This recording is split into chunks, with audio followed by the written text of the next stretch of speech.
Okay, so you are done with your 2-point perspective room drawing and you're ready to move on to making the diorama. So I'm going to show you how to get started by just building the walls and the floor of the room.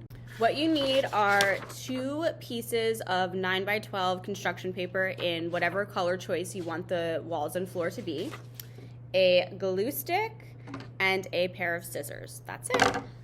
Everyone is going to have a little packet of these instructions printed out also, but I will just give you a visual of how to start on those first couple of steps. So you want to take whichever color you want for the walls. I'm going to do blue for my walls, and you're going to fold this paper in half horizontally.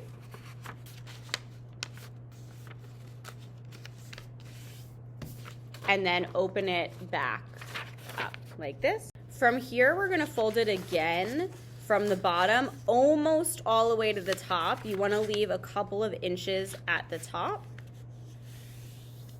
And then we're opening that back up again. So it should look like this.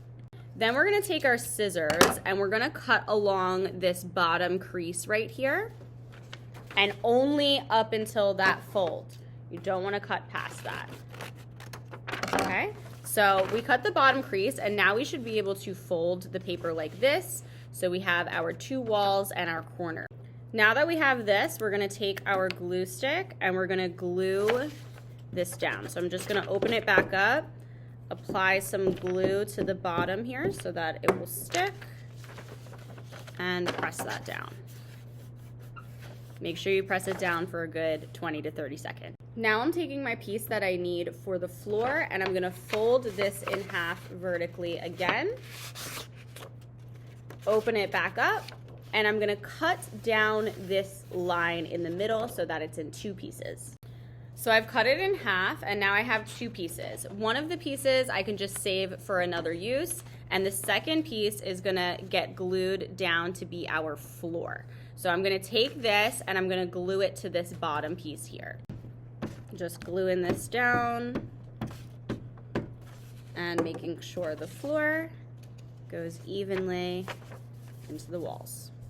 So I obviously have some extra floor space here, so my last step is going to be to cut off this extra floor space. You can do it with it facing up. It might help if you turn it over though so that you can see along the line of where you need to cut, so I'm just gonna cut that. And there we go. I have my room with my walls and floor. Now any area that's sticking up a little bit, I can just re-glue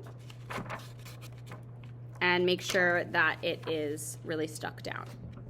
From here, you can start to add things into this room. The packet that I gave you guys has tutorials on how to fold different 3D shapes like a cube, a cylinder, or a cone. So you can get real creative with it. We're going to be using construction paper for all of it, and just follow those step-by-step instructions, or just use your own imagination to create the furniture, doors, and all of that other fun stuff.